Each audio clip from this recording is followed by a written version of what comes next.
Fáleme usted da levada de Tourón, esa que vendes de Toutón, que vendes de Freza. Desde Freza, efectivamente. Pois os de Calvos estaban a escavar a agua e empezaron por alá, pola terra deles, a facer a zanja para levar a agua que despois traeron os de Toutón. Desde que río? O río chamamos... Barragán.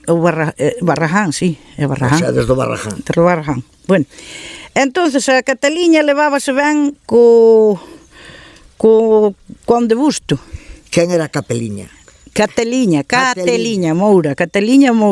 Levábase ben co Conde Busto, Conde Busto, que chegaba a vivir polo lado de riba da Lobada, según me dicía a miña abuela, que había bueno, el que vivía ali. El era naquele tempo cura ou abade, ou naquele tempo os curas eran os maestros. Era un tipo que tiña mando. E colleu e dixolle así, mira, os de Calvos están a levar a agua podía dela levar para Toutón. Como facemos? A xente se lle di non quere, como imos facer para levala? Pois é mellor ir ao río e ir abrindo unha zanja e a ver se topas alguén, e se non, traerona hasta antes da carretera de Festín, que vai a Moscoso, a carretera de Moscoso. Bueno, donde vai ali a levada levantada.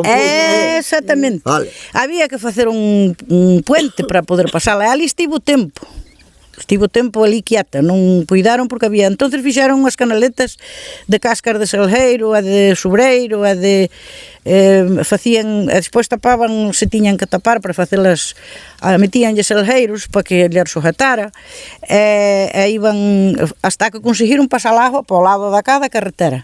E despois ali ela dice que falou coa xente que lle dixe aquí en Toutón, mire, podíamos ir, que traíamos a agua e tal, uns protestaban e uns non querían, outros, como pasa sempre, e aquí ademais é sempre así. E xa era naquele tempo, que non sei en que época puido ser, pero xa tivo que ser. Aí ela que tratou de afiar nunha roca, tratou de deslinear, foi ela a deslineante. A Cataliña Moura. O sea, ela fixo de o trazado da levada. Efectivamente, e atrás dela iban os que escavaban, ao final conseguiu algúns, e eran os que iban escavando.